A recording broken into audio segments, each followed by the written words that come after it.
गई है कि लोगों को इसके बारे में जागरूक किया जाए, जिससे सिर्फ गोवा के निवासी ही नहीं, भारत के अलग अलग विभिन्न प्रदेशों से लोग आकर यहाँ पर इस महोत्सव में भाग ले सकें।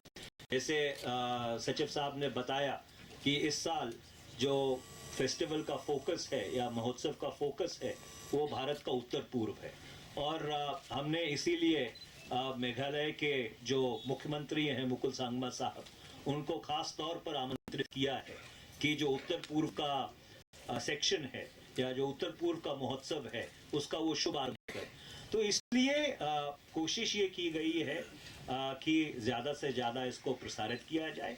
पर अगर आपका सवाल ये है कि यहाँ पर जो चलचित्र दिखाए जाते हैं उनको देश के विभिन्न भागों में कैसे लेके जाया जाए, तो उसके लिए जो फिल्म डायरेक्टरेट है, फिल्म डायरेक्टरेट समय समय पर रेट्रोस्पेक्टिव्स और अलग अलग महोत्सव करता रहता है।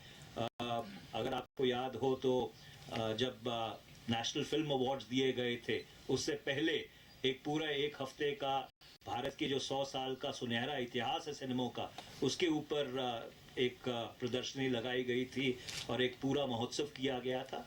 तो हमारी तरफ से ये कोशिश रहती है, पर जैसा आपको मालूम है कि सरकार सिर्फ उतना ही कर सकती है जितने उसके पास साधन हो। तो हम ये उम्मीद करते हैं कि इस पहल में जो निजी क्षेत्र है वो भी आकर शामिल होगा, जिससे ज़्यादा से ज़्यादा लोगों को ये जो अच्छे चलचित्र बने हैं और जिनकी एक अपनी विशेष भूमिका है, और कई तो यहाँ पर रिलीज़ होने के बाद दिखाए जा रहे हैं, जैसे मंडेला साहब की ज़िंदगी के ऊपर जो पिक्चर बनी है उसको ज़्यादा से ज़्यादा लोग देख सकें। New Delhi going dormant for the last 2 years, and the Asian Arab Film Festival has not revived again for the last 2 years. In fact, it's the third year in succession. New Delhi, the capital of India, does not have any film festival. Although you have two giant auditoriums at your disposal, City Fort and Vigyan Bhavan. My suggestion is you could revive a festival of 3 continents: Asia, Africa, Australia, New Zealand, with a special focus on Indian glow, which could be a combination or a melange of Indian panorama and the National Film Festival selections, which move on to the President's Award. Please give it a thought. We look forward to it in the next year, 2014, and the dates certainly should not clash with the Bombay Festival, the Trivandrum Festival, the Kolkata Festival, and the Goa Festival. Thank you. और आपकी साधना जी हैं, सुलोचना जी हैं, एक ऐसा भी segment होना चाहिए कि पुराने कलाकारों को भी लाया जाए। लोग देखना चाहते हैं कि आज लोग कैसे हैं, कैसे मेंटेन है या कैसे अपनी लाइफ में जी रही हैं, उसका भी एक सेगमेंट हो, अगर उनको भी बुलाया जाए। पुरानी जितनी हस्तियाँ आज भी लोग उनको देखना पसंद करते हैं।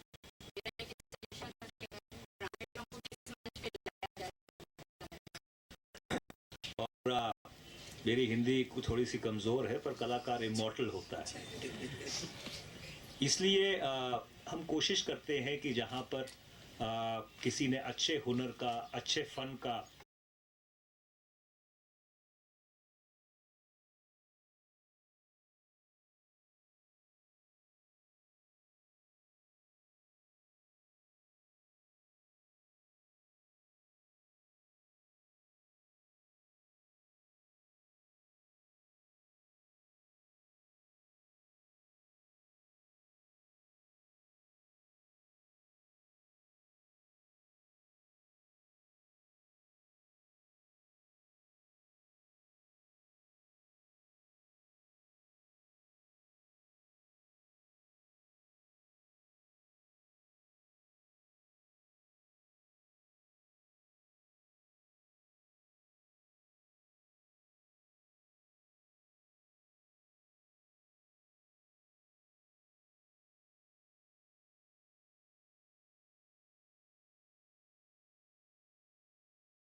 Ms. Susan Sarandon has arrived in the premises.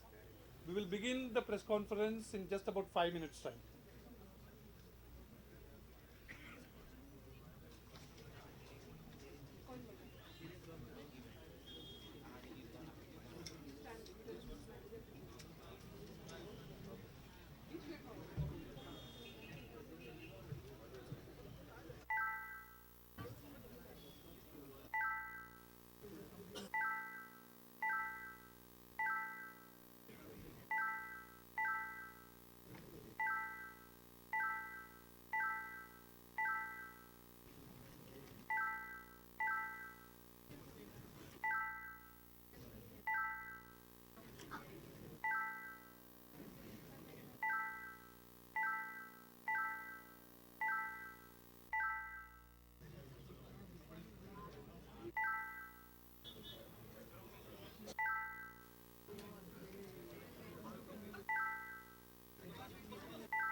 Hey, no last laugh, nothing.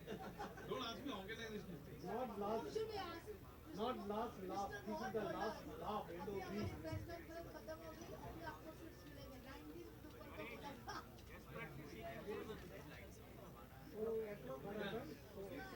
Getting ready.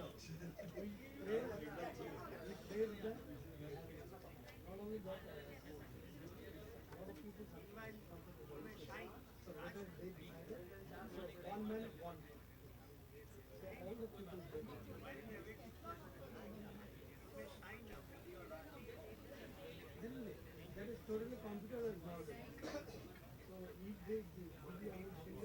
Shine Raj.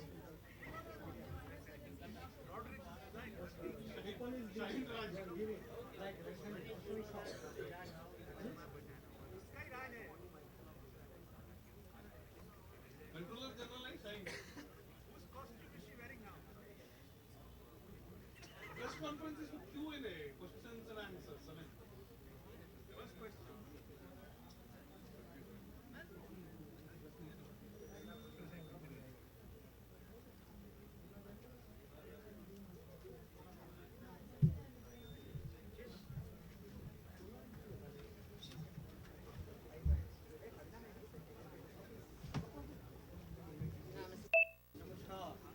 Welcome.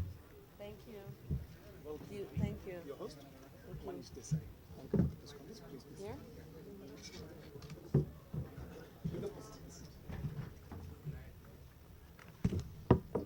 Good afternoon, everybody. The moment you were all waiting for is here now. That's so much responsibility. Absolutely, Susan. It's maddening. We have with us Divine madness. veteran Hollywood actor, acclaimed actor in that, winner of Oscar, 4 Oscar nominations, Miss Susan Sarandon. 5 nominations, 1 win. 5 nominations, 1 win. And I live in New York, Yep. not Hollywood. One nomination from Goa. Thank you. Thank you. When will I know if I won? Ms. Sarandon has been associated with promotion of documentary movement as well, and she has been a social activist as much. All of you know about Susan Sarandon, not elaborating much. I would request the festival director, Mr. Shankar Mohan, to speak what it means to have Susan Sarandon as chief guest. Thank you so much, Manish. And then I would ask Ms. Susan Sarandon to give her opening remarks, and after that, the floor will be open for questions. I think somebody's mobile is still on. I would request all of you to put your mobile phones in a silent mode, please.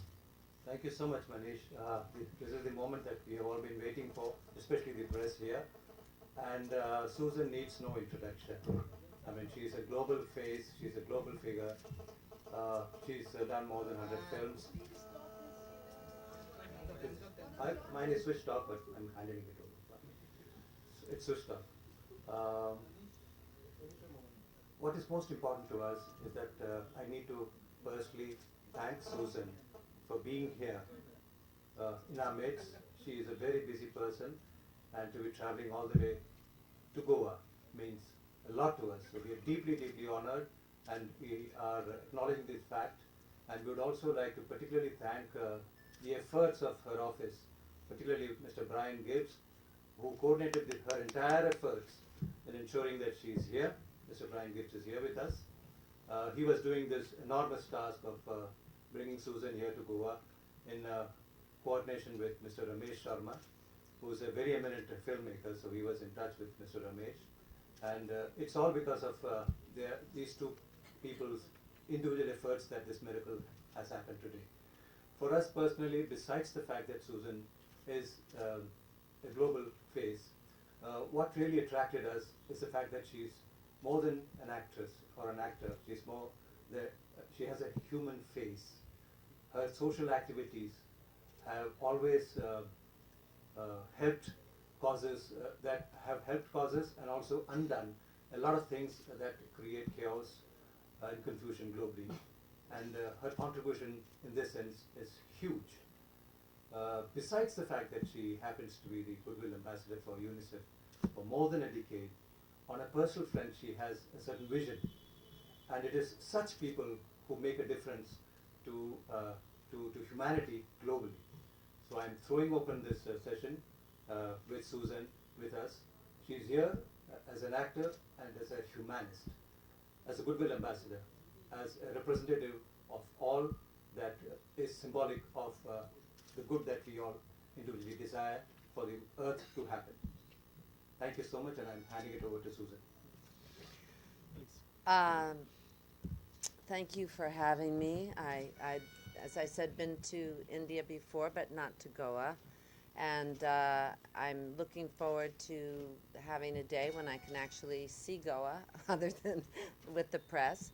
And I'm happy to travel outside my country and know that sometimes the things that are very controversial in the United States that I do are received in a warm fashion in other parts of the world. It helps me to keep perspective and know that I have allies in other places besides just the U.S. So I thank you for noticing those things, and I am curious to know what you have to say, so I'm going to be quiet now and answer your questions or have a dialogue with you.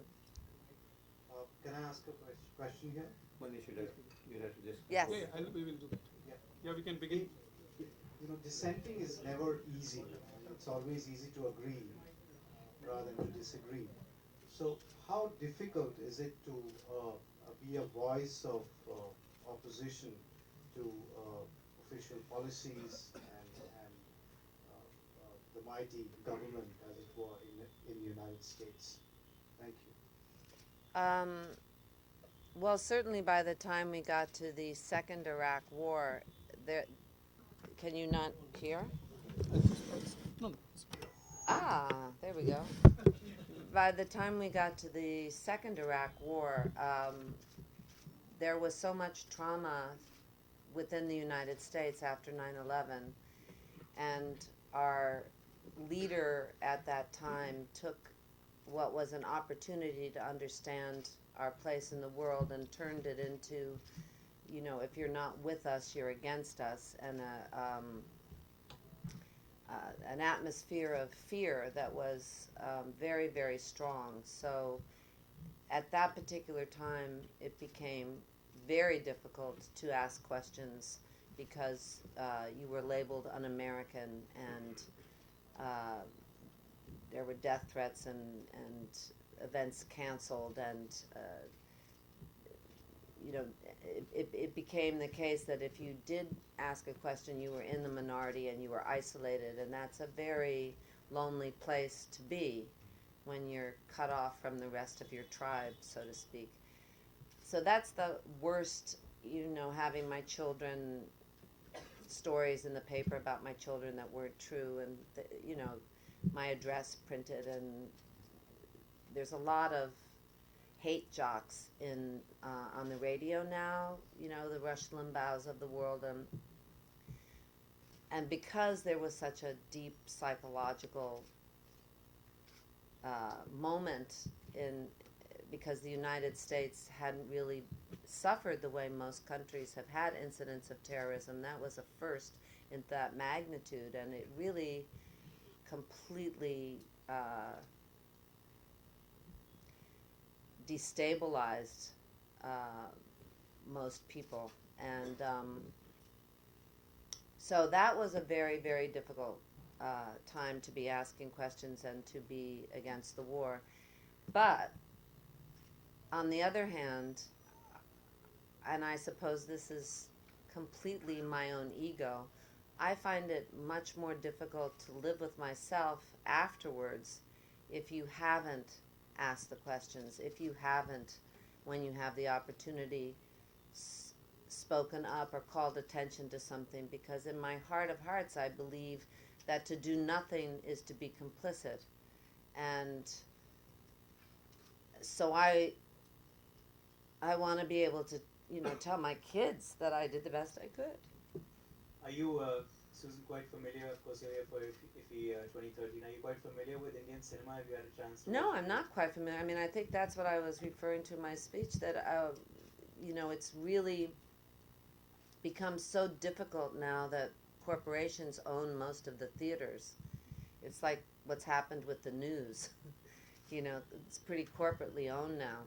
Did you have a vague idea of Indian Oh, no, of course I had seen some Indian cinema, but I couldn't, but not enough. Or Egyptian cinema, or, that's what's so brilliant about being able to go to festivals, is that you can meet other filmmakers that are doing amazing films from Czechoslovakia, or, we don't have enough. Even in the United States, small United States films have a difficult time being seen. And so I think that it's, I would love to make a film here. What if you get an offer for a Bollywood film? you have some Once again, one by one. If you get an offer for a Bollywood film, will you be willing to take it up, maybe? Do I know I'd have to have some dancing lessons, I guess. Yes, But I please. think I could. Susan, this is Siraj Sayed Freelance. Where are you? I'm here. Oh, can you stand up? I will. Okay. One of the major areas of your concern has been gender discrimination in India. What is the status of the work that you've been doing? And do you think that cinema can be used as a medium to highlight this issue? And if so, would you be interested in being part of any such venture? Well, first of all, I think the whole point of cinema is to entertain and also to help people reframe their view of things, to identify with someone that they don't normally identify with.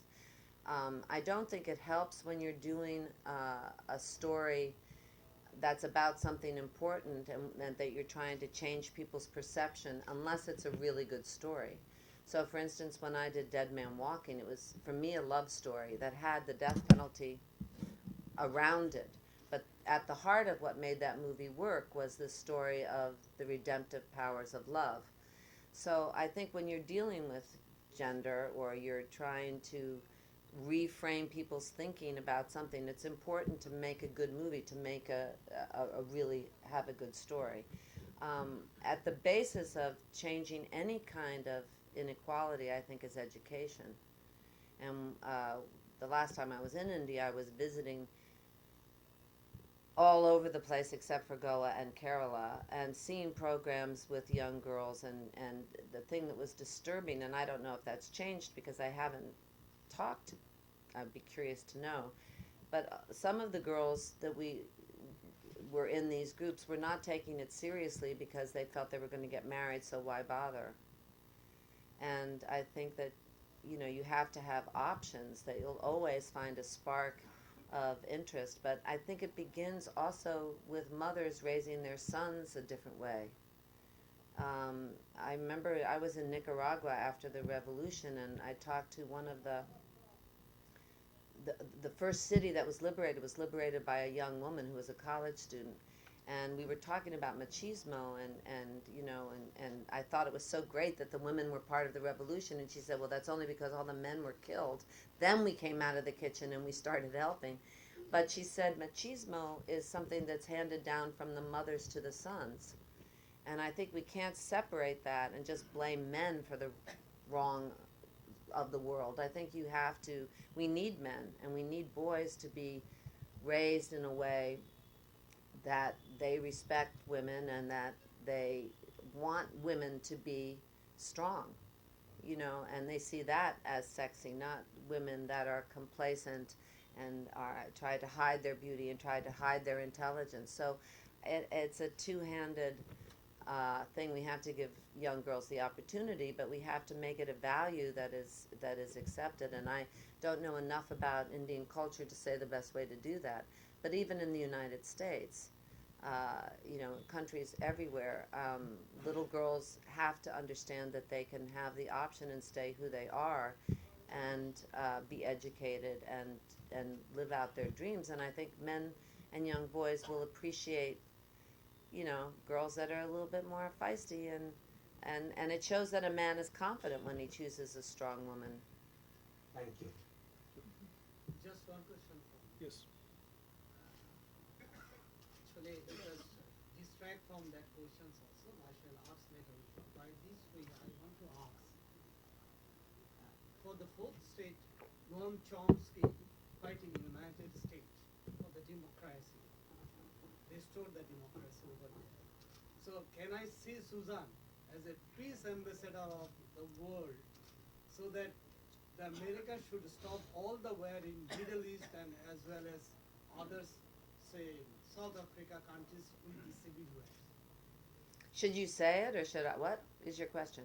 Question is, can I see, or the people of the world can see you as a peace ambassador from the American state to stop the war? If I had the power to stop all the wars, I would definitely do it. I'm not quite at that point yet. I know Noam Chomsky. I'm a big admirer of Noam Chomsky. In the United States, war is our biggest export. And second maybe film, but definitely weapons. And so it's a very difficult thing to, this perpetual war thing is built into our economy. And there has to be education on the part of everyone to understand exactly how it works. But I think thanks to Bush's 2 terms in office and stripping the economy, I think people are paying more attention to, now when this, bombing Syria, whenever anything comes up now, people are paying a little more attention to what that really means. Again, getting into Iraq was just at such a time of complete psychological shock that you have to blame the Democrats and the Republicans. I mean, everybody pretty much, except for a few brave souls, signed on.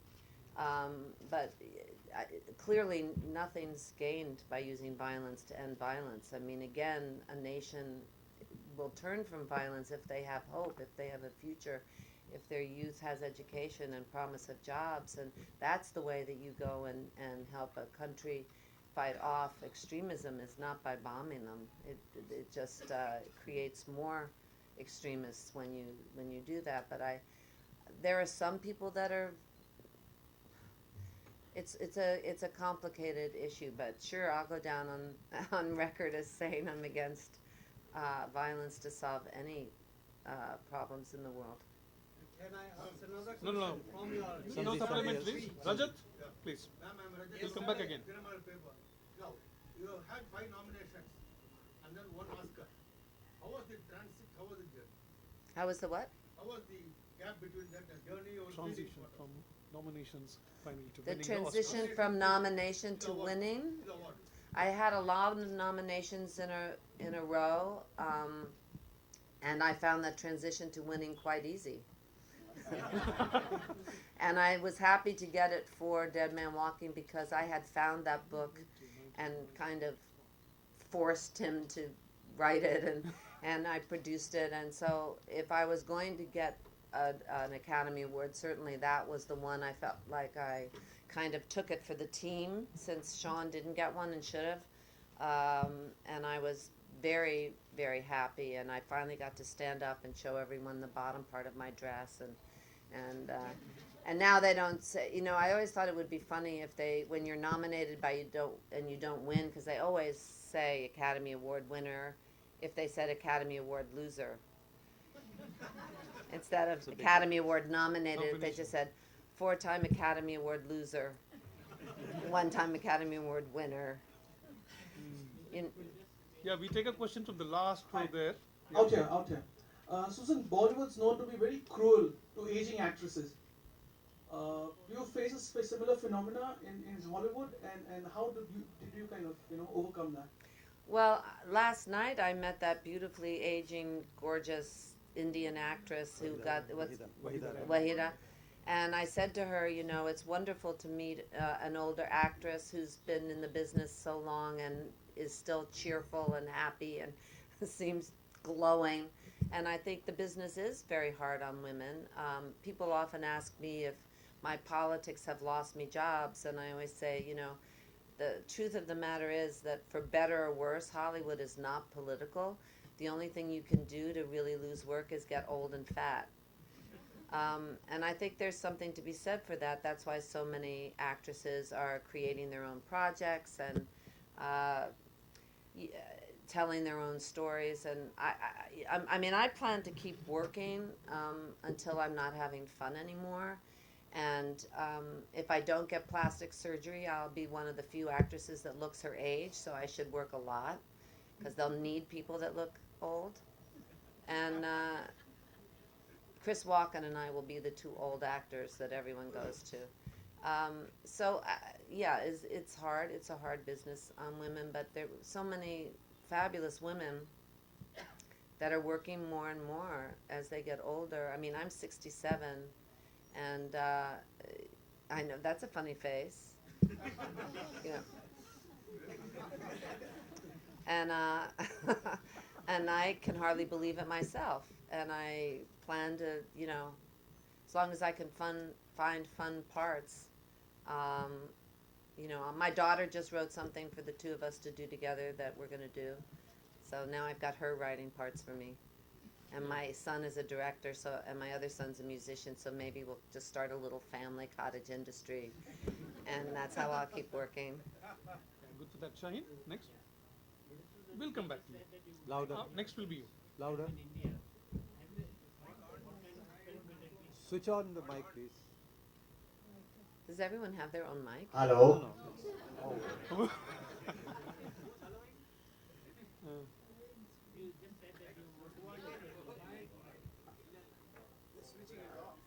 You said that you. Okay, just stand up and say. Yeah. You said that you want to make a film in India. Can you give us a little idea of what kind of film you will make? Now you want me to write the film and be in it?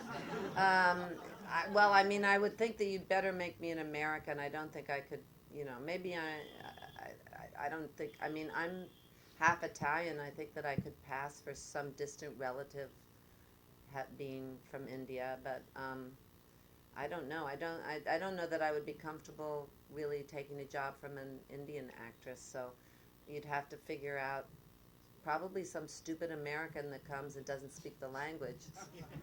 I could do that. Yes, please. 1 second. I mean, he has been waiting for his turn. Please. Susan, I want to ask one question. Cinema is the art of 20th century, and the world scenery is changing by technology every day. How you feel the world scenery as a non-cinema, as a popular actress of the Hollywood? What? Well, how do I feel? How do you feel about technology and art? Those both are combined in the 20th century and 21st century. How do I feel about the combination? What can you help me? Technology. Technology and art. Changing technology. Digital happening, you know? I feel like there's more that you're able to make movies less expensively, and therefore you're opening up the ability for more people to make movies. The problem is distribution, and now technology will be delivering films eventually probably to your computer or somewhere, And this is why the studios are making these gigantic films, because so many other people are making the smaller stories. And I think that's good to have more access uh, to more films. I find that HD, that the really high definition, to me, unless you have someone that has special lenses, which I have worked with that, but that I think that high def should be kept for sports and specials about insects or something, animal stories, because I find that it's just way too. I don't want to see that with people. I like a little distance, and so there have been a number of filmmakers that have gone back now to film. There's kind of a reaction against HD, and I don't mind that. But other than that technology, I mean, I've worked with the Wachowskis, who are really at the cutting edge of technology, and they've done amazing things. But I myself prefer stories about people, and not so much distraction, so I tend to be a little bit away. I find that I was looking at the art exhibit, and there's a photograph of a mosque, and it's very colorful, and immediately you think, oh my God, they photoshopped that. So technology for me has robbed us of some of our awe, because you see these extraordinary things and you think, well, that didn't really happen, they did it later, there's not, it used to be when you saw these, when I did Great Waldo Pepper years and years ago, people were really jumping from plane to plane, and I miss, in a way, some of the danger of, or the magic of Magic Hour, when you're filming and you have 2 takes at the end of Thelma and Louise to get a scene because it's Magic Hour. Now it's just like, we'll do it later, So I have things I like and things I don't like. Yes. Hello, very simply interrupted. Academy are winning or the public fanaticism around the star? Which one is more pleasant to you? Sorry, He what? says winning Academy Award, Yeah. or having a public going gaga over a movie, which is preferable to you? Well, if I don't have a piece of the movie, it doesn't really matter if everybody loves it or not, because I try to just concentrate on the making of a movie, because so many times your heart is broken when you finish acting, and then they do so many things to it that aren't at all what you thought you had agreed upon. So very early in my career, I learned to try to just let it go and just concentrate on the experience of making the movie, and that's where I have most of my fun. Getting an Academy Award is great because you join a kind of club, but at the same time, there's so many actors that are in films that now you need to have Harvey Weinstein behind you to get an Academy Award nomination. People are on the road doing all these different events and visiting. And it's like running for president now. You have to spend so much time and money and send out the screeners. So right away, there's a lot of performances that don't even, that are great performances that don't have a shot at getting a nomination. So as an actor, you are very happy to get it, but at the same time, you realize that, it's really relative, and that you're very lucky, but there's so many other people that deserve it. I mean, I was lucky because I found the book and I developed the property, but there are other actors that are my age or around my age that could have done a really good job, maybe in a different way. But I was just really fortunate to find the book and develop it. So there are certain actors who get a lot of really good parts, and so they're very lucky, but they're not the only one that could do that, maybe. Yeah, we take a question from... In a multicultural, multi-ethnic world, how important is it for one to go back to one's roots? You went to Wales to find out who you are. And Sicily. And Sicily. Yeah, it's an interesting combo. Well, I think it's it's interesting story to understand who your grandparents and great grandparents are, because it helps you to understand. In the United States, the United States, except for Native Americans, is all immigrants, and it's kind of ridiculous that now we have this anti-immigrant thing going on. but for me, it was very important for my mother to know what happened to her mother, and to understand really if I was Welsh, just because I was interested in it. But then I think everyone writes in their mind the story of who they are and what their world is, and you choose very specifically how you tell the story of your life and how you live that story every day. And sometimes that comes culturally, and sometimes it comes against the culture of where you come from. And I think it's important to understand that everyone's reality is something that they choose to make of it to a certain extent. And that's why cinema is so interesting, because I like to do films that are about a woman that chooses to be the protagonist in her own life, even if it means, not lying. I mean, it could be little things. And I think that cinema should encourage everyone to be the protagonist in their own life. And to a certain extent, it's interesting to know about your past. But maybe because I'm a mother, but I'm so bored with people who in their 30s are still blaming their parents for whatever. Just get over it, is my feeling. So I think at a certain point, you just have to create your own story, regardless of your history. Is this answering your question? Yes. Okay. We take a question from row number 1 and then number 2. Number 3. Last question. There's been a lot of confusion over the designer who did your dress. This is an easy question to answer. There's a lot of confusion about the woman who made my dress yesterday. She's a friend of mine called Han Feng, Hanfeng. She's a Chinese woman who's now, I think, an American citizen. She's a designer. She did Madame Butterfly at the Met for Anthony Minghella years ago. She did the wardrobe for Karate Kid, the most recent Karate Kid with Jaden. Is that his name? Jaden Smith.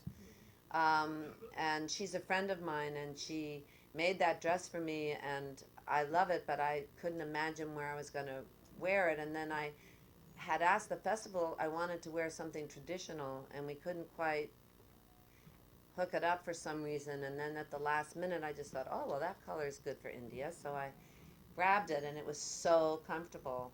I'm really happy that I brought it. Sorry, but were you in discussion with the Goan designer as well?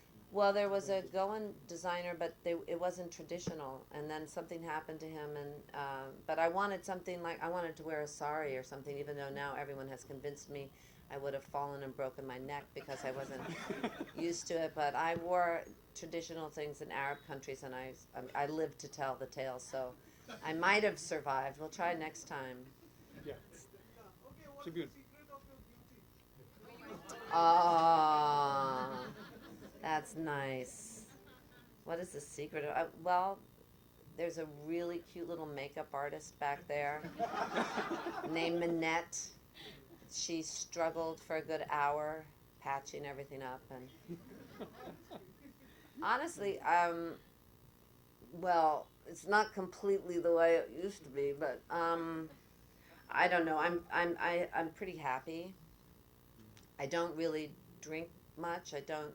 I always tell people not to smoke cigarettes. There's other things I might smoke, but not cigarettes.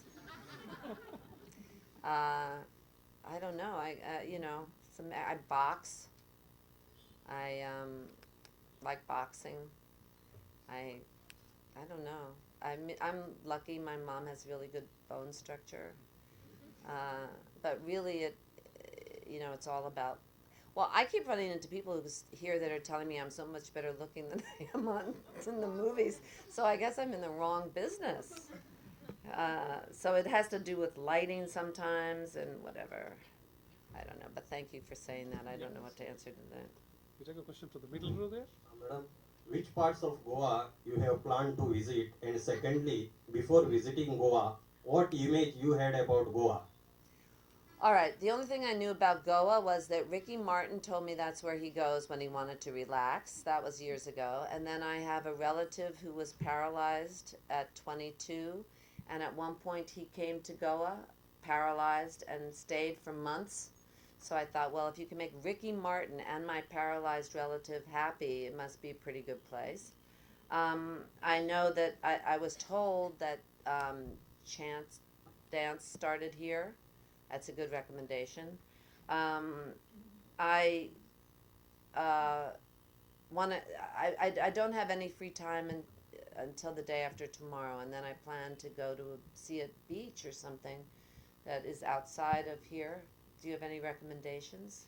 We'll come with a list. You come with the list? I mean, I'd like to drive around a little and see outside of the festival because I really am in a lovely hotel, but I haven't seen anything. Yeah, let's give electronic media a chance here, please. Acting or activism? Which one is closer to you and why? As an actor, the whole point is that you use your imagination. And once you use your imagination, then you have empathy. That's what acting's about, is imagining that you're that woman whose son is going off to war. So if that's what you do as your living, how could you be anything but an activist? That's the heart of being an activist, is empathy and then acting upon it. I mean, I think every citizen should be active in the fate of their world and their children and everything else. I grew up in the late 60s, early 70s. And it was just part of being young and idealistic. It wasn't a big deal, you know, that's what you did. And I don't even think we were as well informed as the kids that I've met now that are activists because of the internet. You know a lot more. So, I mean, I think activism is what you do as a person. Acting is my job, and I'm really lucky to have it. But I think they're connected in that way, and I think every artist... that you're supposed to reframe the world for people. You're supposed to give people a glimpse of identifying with something that they haven't been.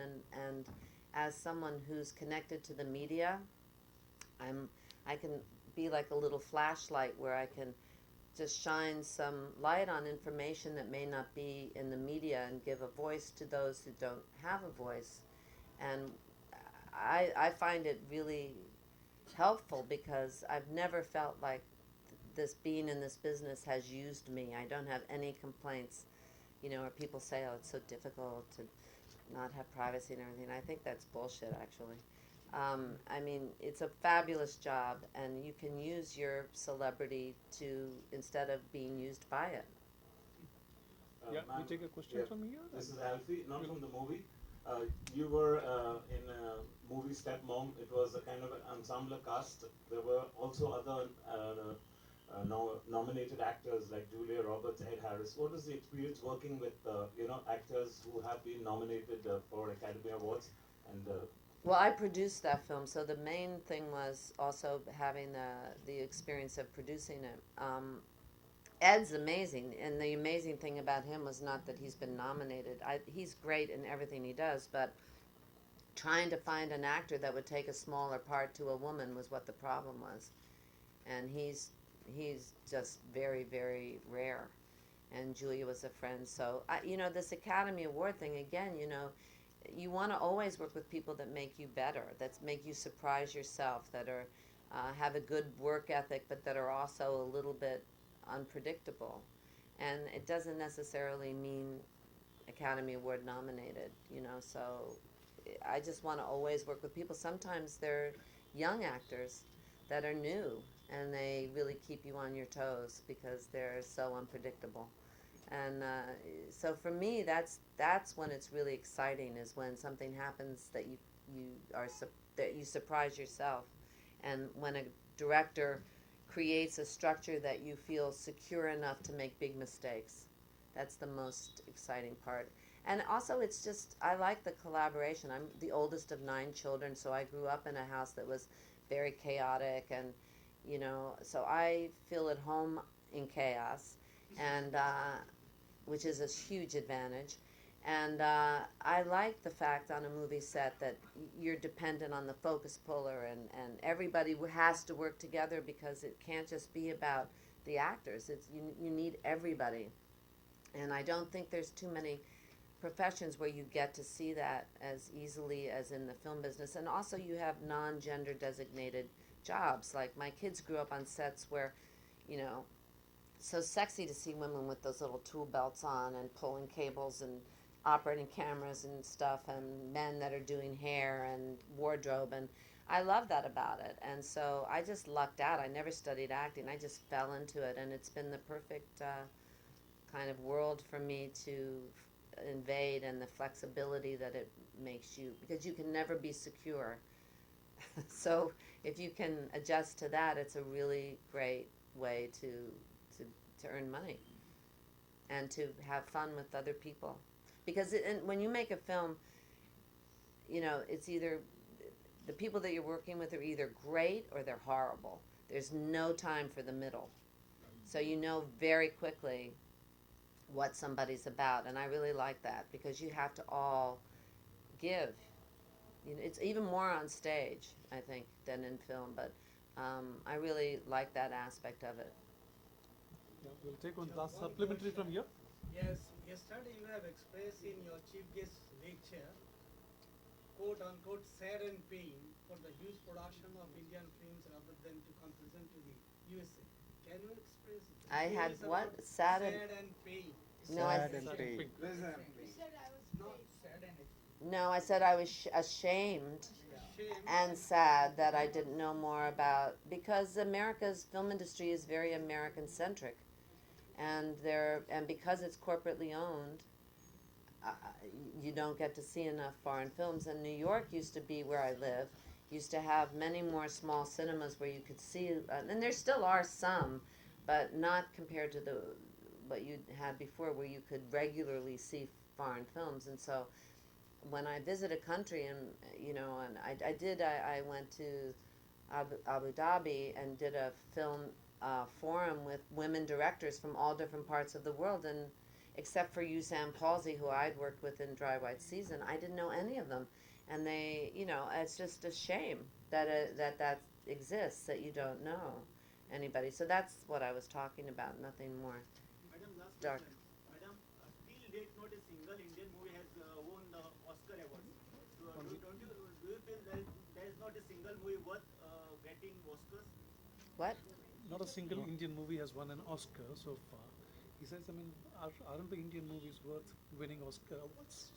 Well, first of all, I don't know what films India puts up for the Oscar. It's not up to the Americans to choose what film comes from India. So sometimes there's a whole political thing within each country of what film is submitted for best foreign film. Secondly of all, in order to vote for the best foreign film, you have to see the best foreign film. So how does that happen? So lots of times it's whoever's the best organized of the foreign films that gets foreign films out. It's the same with documentaries. People, when you get your ballot, how do you know, you can't nominate them unless you can prove that you went to all the screenings of all the films. So the films that get nominated in the documentary category by just a few people, because everybody doesn't see them, and then people vote and they have no idea unless you're able to submit a screener, which is expensive. So I don't know how many American films are submitted for your Academy Award. I don't know how it works, but it's not a just system. It's just an economic system that's been set up. You know, there are a lot of amazing films that are American that don't get seen either, because you get a full. Well, the funniest thing is they just switched the system for the Academy Awards to online and it was a disaster. Nothing worked. People couldn't vote. Anybody over 22 couldn't figure out how to even log in. It was a disaster. And I don't know if they did it on purpose to get rid of all the old people in the Academy, but I mean, thank God for Brian. He was trying to figure it out, and he had to spend a day trying to figure out how to do it. So it's even more complicated now. So I would just stop worrying about it. Yeah, we'll just take one last question. Okay, you won many awards, but is Oscar really the big moment? Oscar's the big moment because everybody makes Oscar the big moment, sure. I mean, everybody, they don't say, oh, and you know, the Drama Desk Award winner, Susan Sarandon. I mean, that's the one that everybody knows, and it's been around the most. It's a little bit weird now that there are 10 films You know, I don't know if that makes my Oscar worse more or less now that they've increased the number of films that can be nominated, but that's because it's such a big deal economically. To be able to say that your film was nominated or won in Sundance, all of these things just give the studio some way to push the film. So if it gets the audience, and you know, you'll see all these different Cannes nominated in Cannes or whatever. All of those awards just tell people, well, maybe somebody liked this film, so you should maybe go see it. And that's why it becomes really important. But I'd be lying if I said that it doesn't mean something. You know, when I got mine, I had been nominated a number of times, right? And right before they went to say it, the actor who was sitting behind me said, "If you don't get it this time, we're burning this place down." And I think sometimes actors, like I remember Al Pacino got it for something that maybe wasn't his best part, but you know, they just feel like you're kind of due. And depending on who you're up against, it's also very weird. Like, has that person just gotten a divorce, or are they sick, or did their father die, or you know, is the film? I mean, like, there's so many things that people go, oh, you know, oh, yeah. They don't even see the films and they vote and they go, oh yeah, well, you know, Gandhi, I didn't see that, but I like Gandhi. Let's vote for that one, you know. Even though it was 3.5 hours, you know that the Academy didn't sit through 3.5 hours of Gandhi. But they were like, oh yeah, Gandhi's good. Let's go down with Gandhi. It's like I gave it The Office, you know.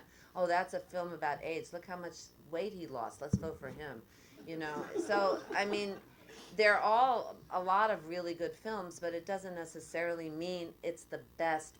I mean, how do you judge, you know?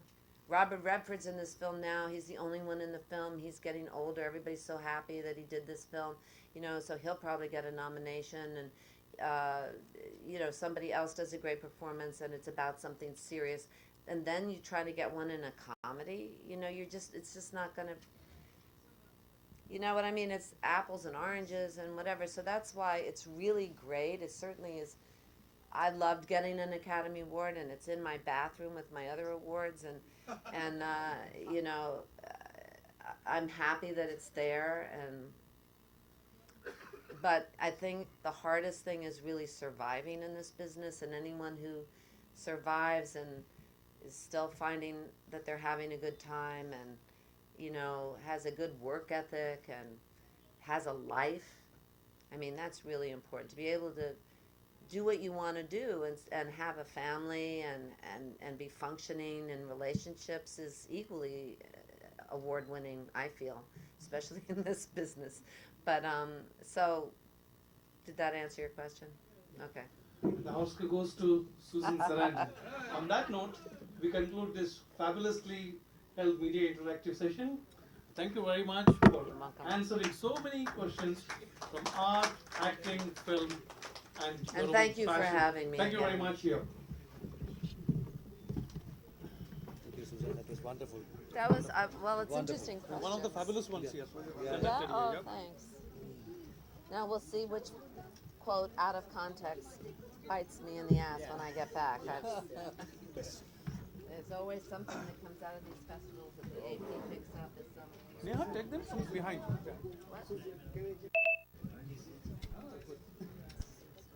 Thank you so much. Yeah, sure. Tomorrow? She's there for masterclass. She's there.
देख जाके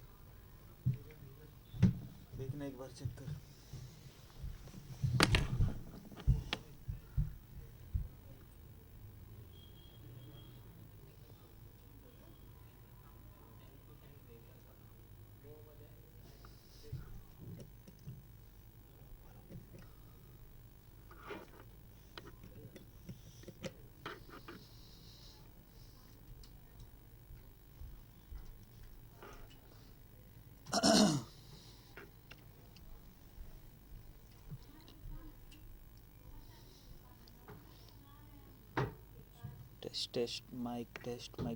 test mic test.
get it. Okay, good.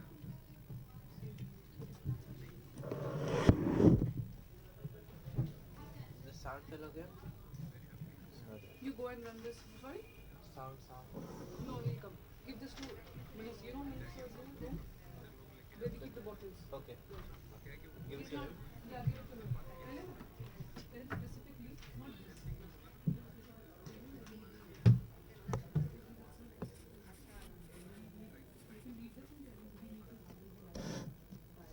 Who this Shivendra? Yes.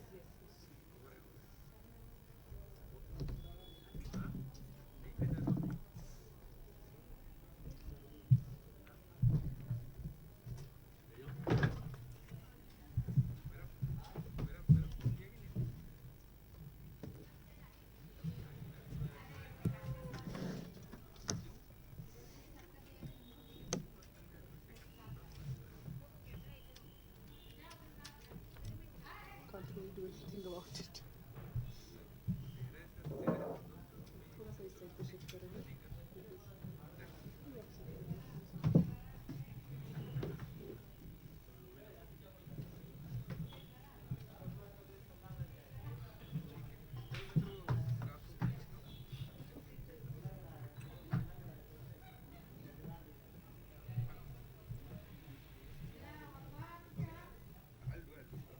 You got the code?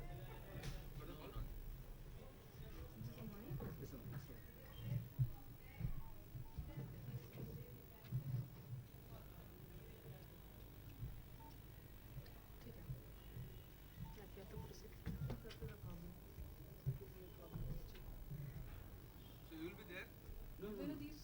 I'll just switch on the mics and One of the chair is empty. You can. but how do I connect to your camera?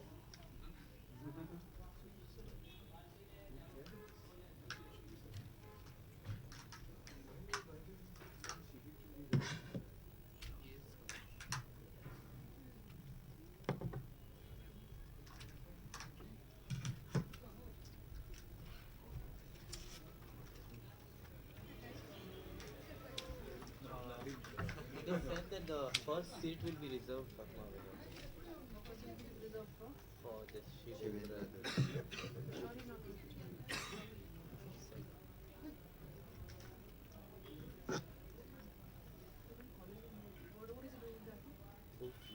He's talking to Sadhana.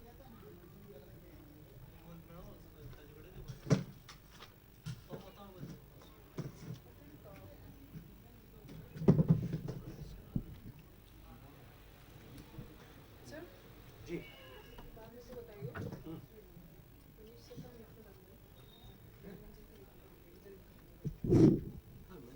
That mic is working now.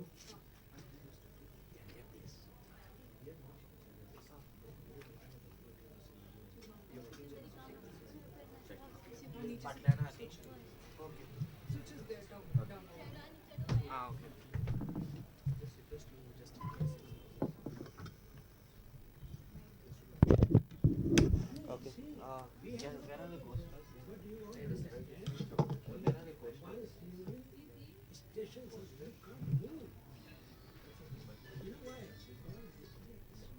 Hello, I just want to inform you about that. No. From our side, that means is not like that. Plus private others not. And this will be for serious report on the What will last time people tell me?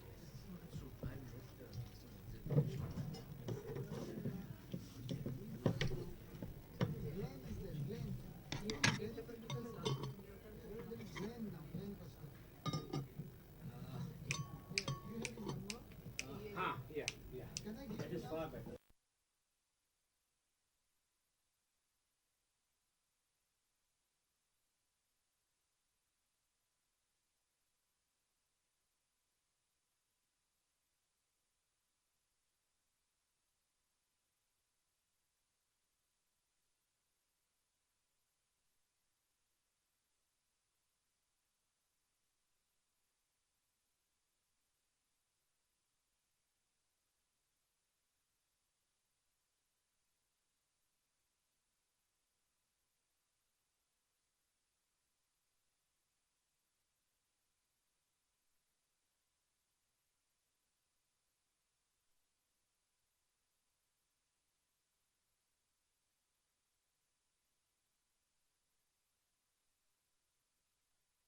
I did.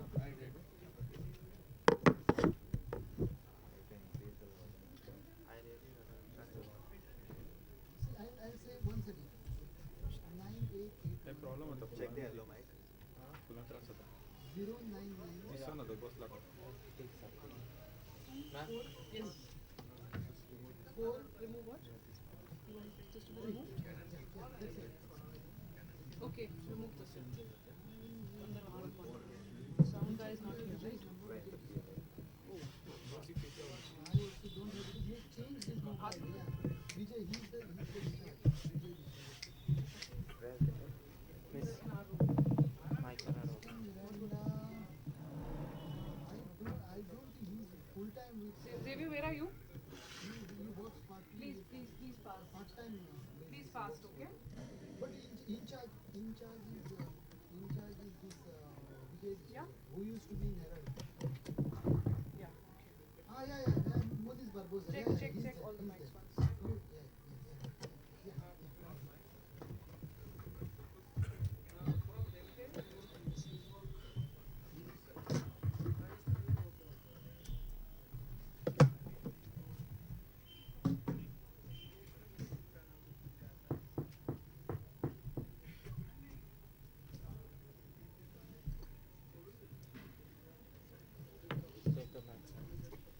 check the mic check the sound Check the sound.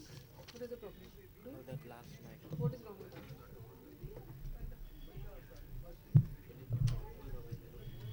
Hello?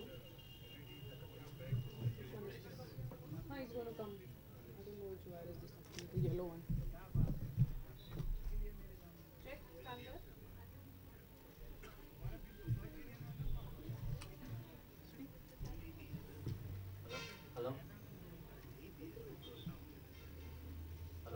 hello Talk, keep talking.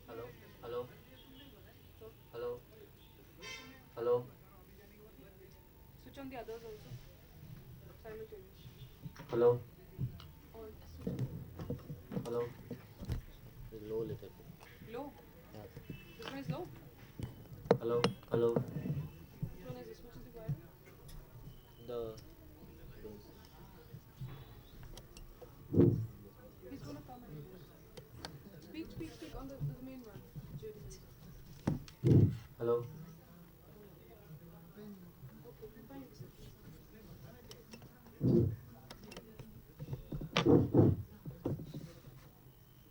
Switch all mics off.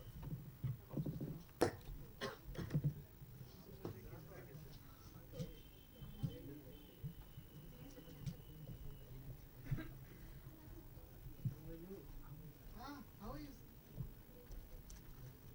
you written this?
Interaction with press, एक seat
check it, please check it first.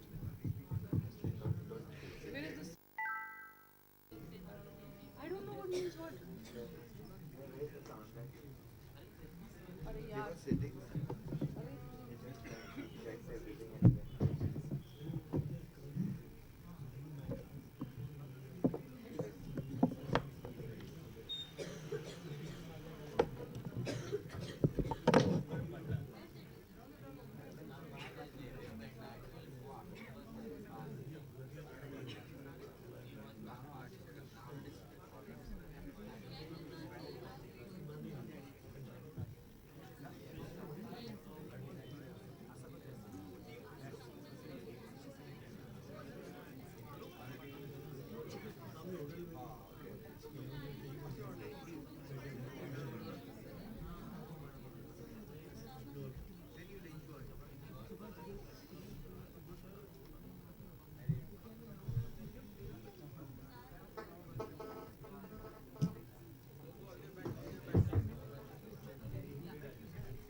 Just a minute, we'll begin the press conference now.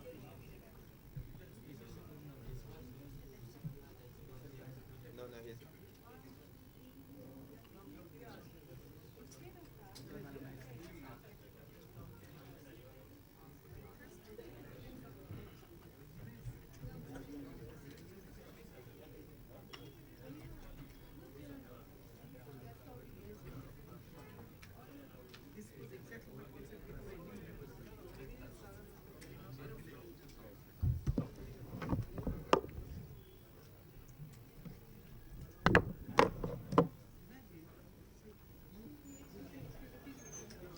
Vladimir, Lenny, please come.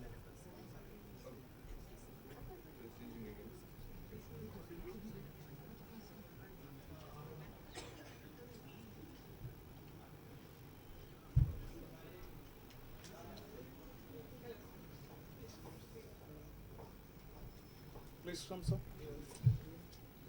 Good evening, good afternoon. Yaram, you come.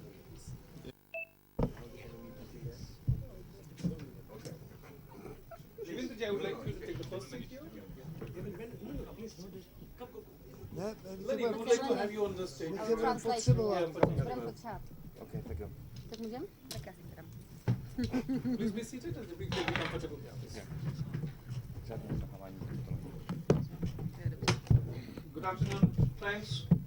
Second major press conference of the day.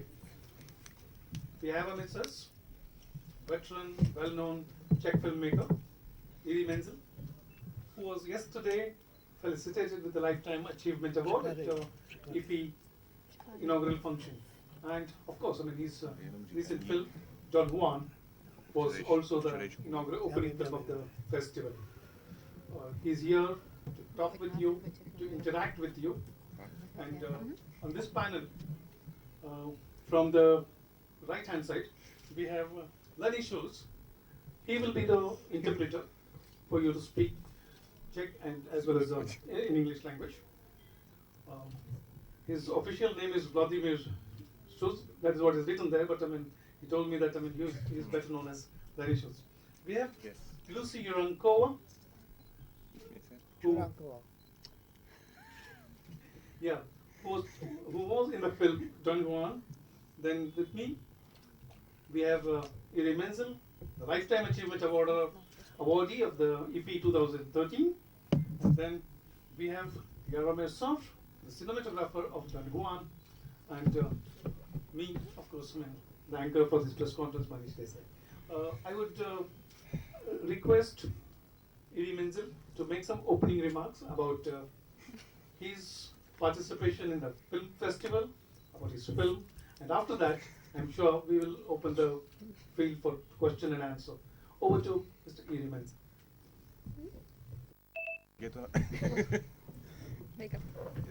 Co říkat? First of all, my English is not very. I used my friend. He can translate what I wish to say. Yes. First, good afternoon. And jsem zvědavý spíš na vaše otázky, než abych sám od sebe něco plácal. I would like to know rather all questions from you before I start talking, basically. Yeah? So he wants you to ask the questions. My question is that yesterday I have seen your one-on-one. He. Can somebody get a mic for him?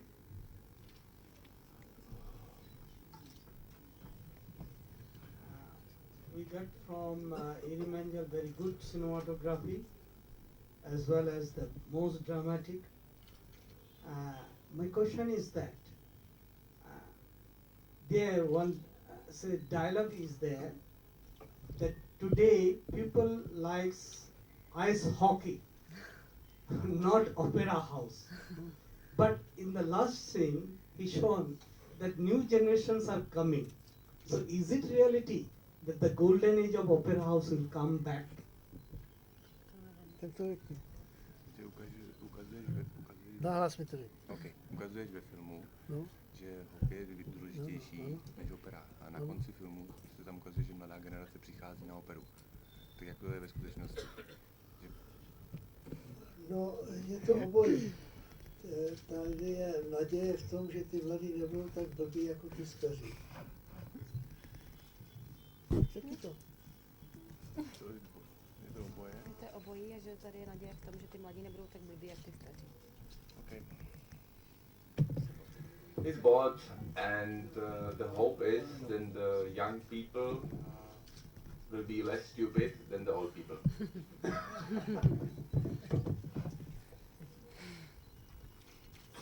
And next question is that today your country is divided, been separated, at Czech and Slovak. So this partition is very painful for a person inhabitant of both the countries. So if you have that sort of soft feeling about the petitions, do you want to make any film on these separations or partitions which is painful to the people of that country? Že jsme se rozdělili. Nahlas. Že jsme se rozdělili Česko No, a no. Slovensko. A jestli bys nechtěl natočit nějaký film o tom, jak je to složité pro nás to bylo se rozdělit. Není to třeba, protože to rozdělení bylo velmi mírumilovné a i když jsme to nechtěli, tak najednou shledáme, že to bylo dobře, že slovenský stát má svoji vlastní suverenitu a Slováci mají svoji vlastní hrdost a jsme, myslím, větší přátelé, než jsme byli předtím. To byl rozvod z rozumu a nějak to nepřekáží ve spolupráci. Například v mých filmech hrají slovenští herci. Velice snadno. Rozvoz rozumu. Není třeba. Yes, I try to speak English because he is. What? Yes, it was very good. The divorce was very well made. Even we were Czechs and Slovaks. We were Czechoslovaks, and we are not very satisfied in the beginning. But during a year, we find that this divorce was very well made, and both nations lived together with a big friendship. More than Really. So, More than before. more than before, because before was the Slovaks was Naidish, záviděli. They were jealous. Jealous for Czech priority, and then now the Slovaks has their own dignity. And for example, if Slovaks play ice hockey, Czechs was very fun for Slovaks hockey team. And I used many times the Slovaks actors in the Czech film. I beg your pardon, Mr. Menzel. You speak good English. Everybody understands it. Yes. Speak slowly, but I mean everybody understands it. They appreciate it. Good. Question, please.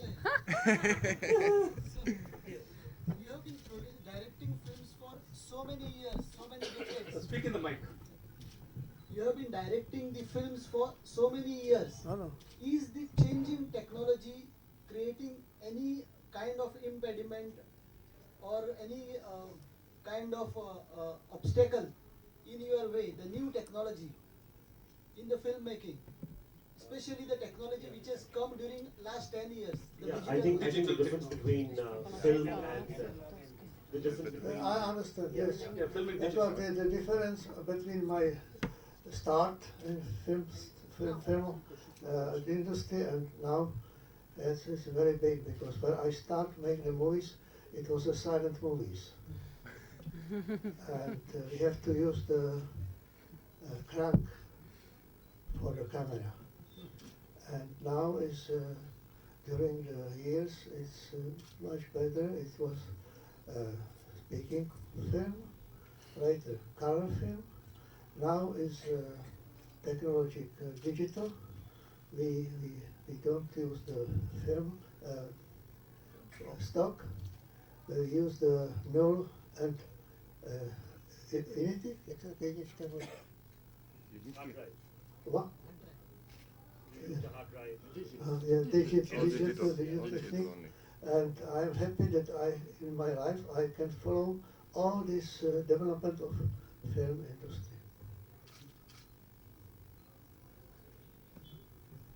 Yes, please. We take a question from there. Fifth row. Yeah. Hello. Yeah. Here. Yeah. Okay. Why is sense of humor so important to you and to your cinema? I think it's important for everybody. Well said. Questions about the opening film? Living without humor, you are follow the way to the cancer. You know? The world, this life is not so stupid and hard as we think. We are not satisfied, of course, but it is not so big trouble. We have to know that in this time our life is better than life our Ancestors. Huh? Ancestors. Auntie? Ancestors. Ancestors. Yes. Our life is much better, and to be optimistic is good for our health. And now, because many films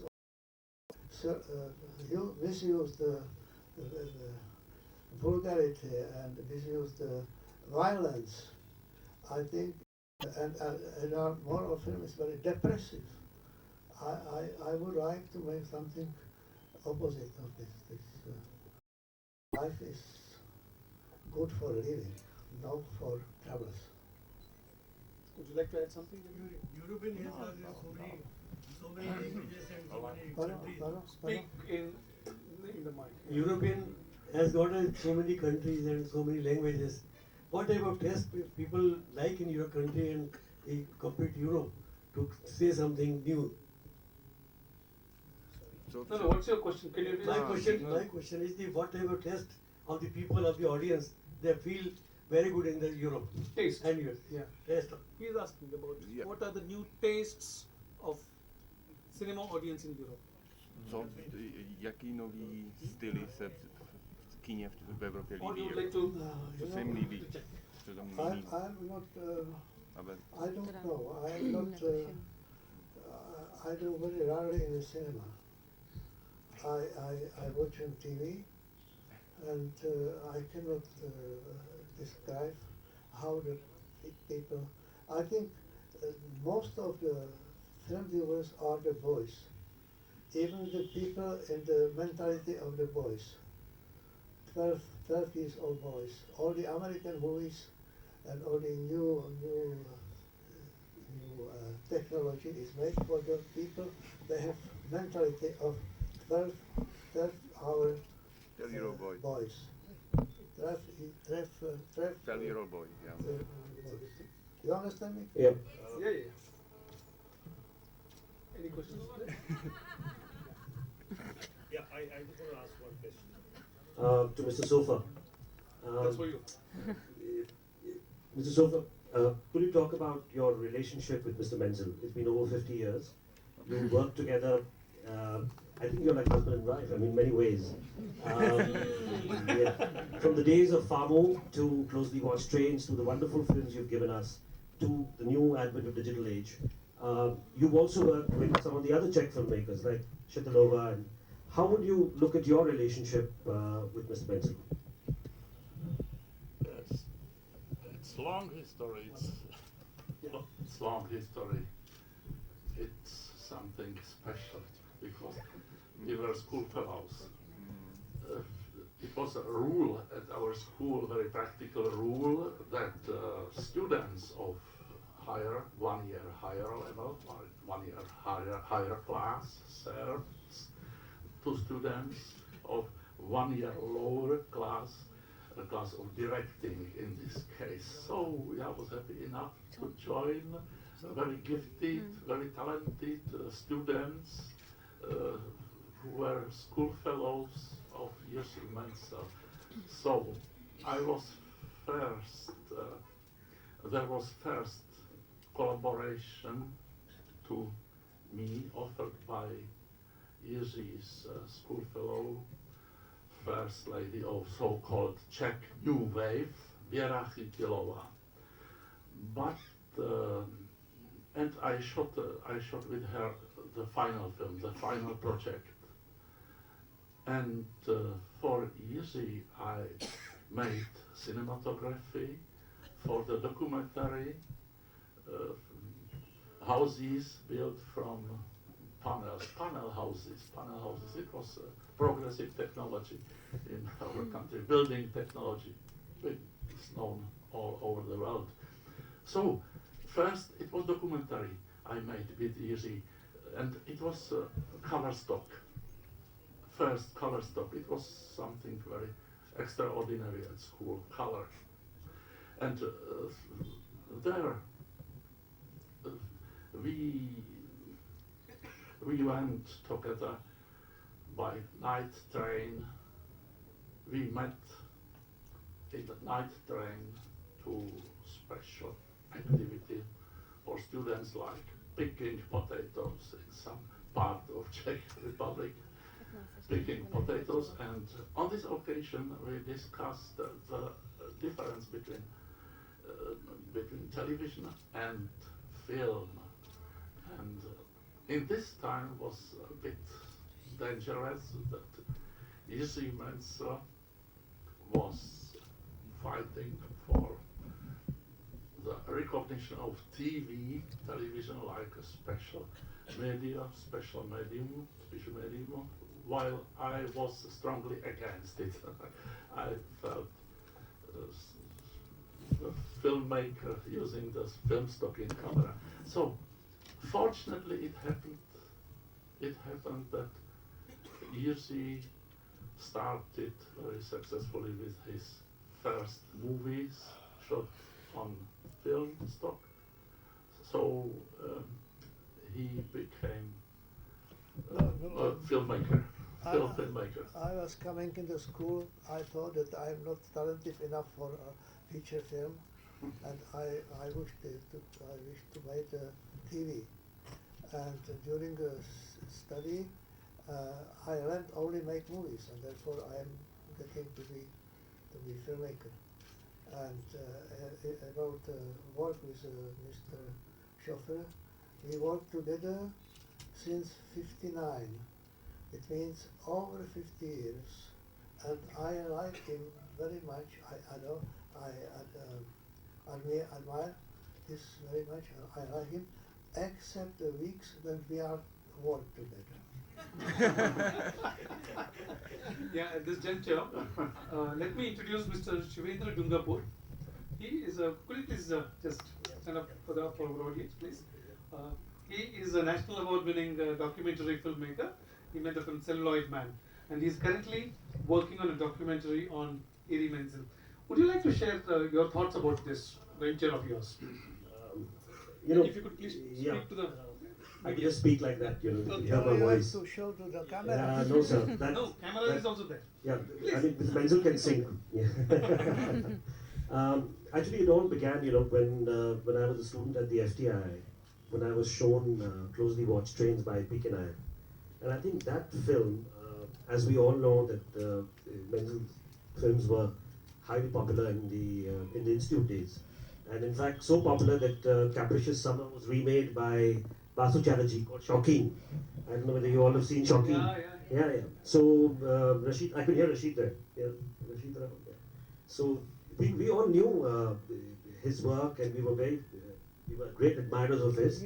And one day, I think I remember telling my wife Tisha that I want to go and meet Mr. Menzel in Prague, and I just landed up. I think he was afraid that he didn't know from India is going to come and meet him. He had no idea, and I kept pursuing, to meet him because I wanted to discover his work more intimately. I wanted to understand why his films appealed so much to me. The whole sense of Rabal, the great Czech writer, who could make you laugh and cry at the same time, who could make you feel the feeling of common people. It appealed. What is lovely about Mr. Menzel is, he's like Chaplin, he's so universal. He can say such important things in a comic way. So you never get a sense of feeling. You always come out feeling light, but when you go back home, when you start thinking, you realize he said a very important issue. And that's the beauty about his films. So whenever I used to watch his films, I used to feel the same. So I think I've been working on this film for 4 years. Every time he sees the camera, he runs away from me, and he feels that when will I end making a film? But I think now the end is going to come very soon, and I hope the film will be ready by March, April for people to see. It's been 4 years of shooting with him in Prague and with a whole lot of filmmakers all over the world. Yeah. You have anything to say, Mr. Menzel, about this documentary? I didn't understand this. I didn't understand this Indian English, but I agree with what he said. Yeah. Yes, please. Yeah, your views on censorship. Once do you still stand by your views on censorship? Censorship. Yes, co si myslíš o cenzoru? Films.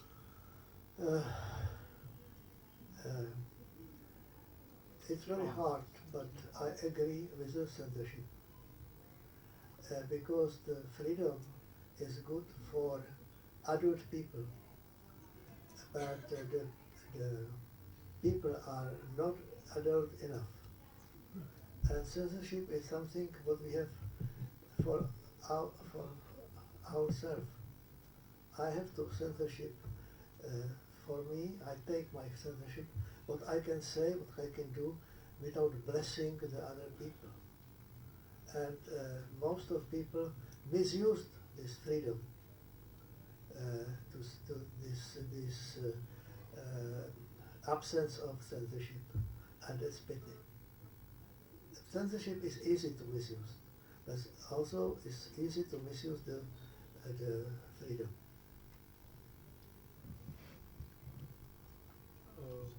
Mr. Menzel, I have a question for you. Besides being a director, you have been a theatre director, you have been a screenwriter, you have been an actor. Varied roles you have played. Which among these you have enjoyed the most and liked the most? To be home.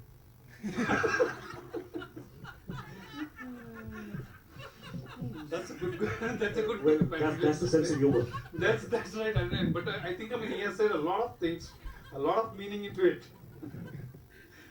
No, it's not exception. I think everybody is happy in his home. No?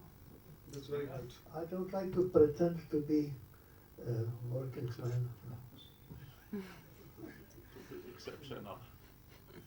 Any more questions, please? Yeah, hello.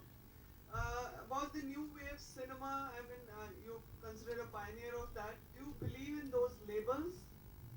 And what would, if at all, then what would new wave mean to you? Nová vlna kina. Dneska? Že jsi to vytvořil vlastně, jsi zakladatel toho. Ne, Co si o tom myslíš? Co si o tom No, myslíš? it was this moving was very spontaneously. It was without any theory before.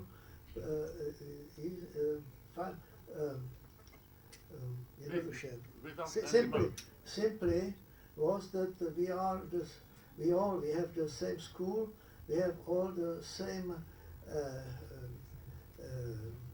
education of life, self-education of living in the communist regime. We knows what we have to do. We don't wish to make the films like our director before in studio. We have the better feeling to the life, and therefore we are unique. But everybody of us do another style, another art of films, and Without any manifesto. no, Without any manifesto. it come very spontaneously. Spontaneously. Spontaneously. Thank you. Lucy, would like to add something? No. Yeah, she knows sing very well. No, I wanna sing, no. She likes to sing for the people. No, She's only I enjoy the work with Jiří. He's very beautiful man. And no, I do not sing. That's the director's direction. You must sing now. No, no. I love him. I think on this note, we come to the close of this press conference. Thank you, Mr. Menzel, for coming over here and spending time with us. Thank you. Thank you, Lucy. Thank you for your clever question. Thank you. Nebudeš zpívat na konci? Ne, nebudu zpívat. Prosím tě, promiň, ale ty nejsi zvyklý překládat. Ještě já jsem zvyklý žvanit. No ne, já nejsem. No, ale To tě nechá domluvit, víš? A pak se nemůžu překládat, jo, ale ty mluvíš strašně dlouho a já potom zapomenu, co řekl na začátku. Nejsi žádný profik. Není překladatel. Já vím, já se ti jenom omlouvám. To je lepší. Já jsem si potom říkal, že jsem potřeboval nějaký tušku a papír, než bych to psal a pak bych to rozložil.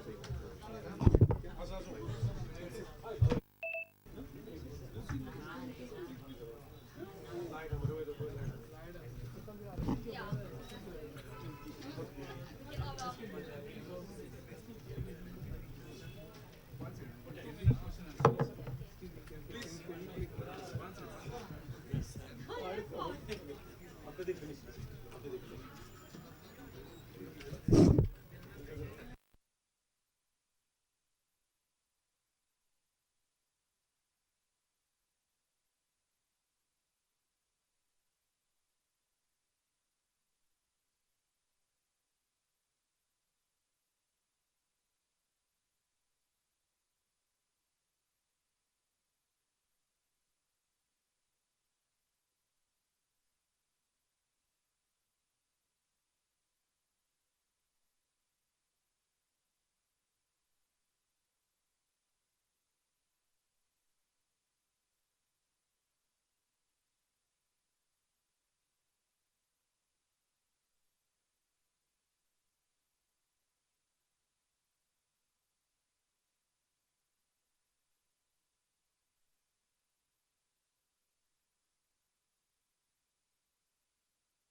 Yeah, we'll keep one chair that side. No?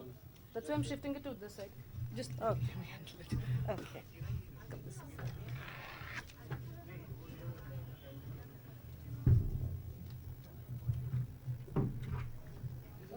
Yeah, that's it. That's all.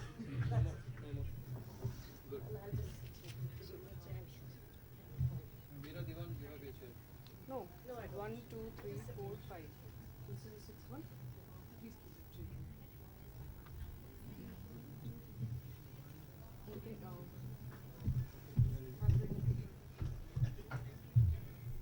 Meera?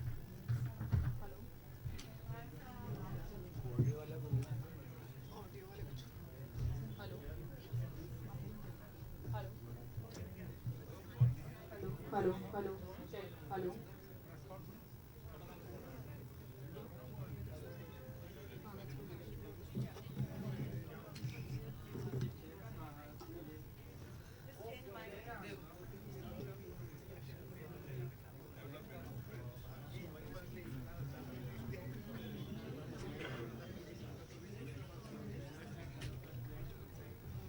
Just put Dinesh. Dinesh Khanna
you've got nail plates.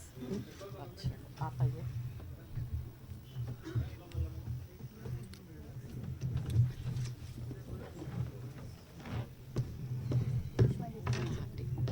You should just switch off our mobiles.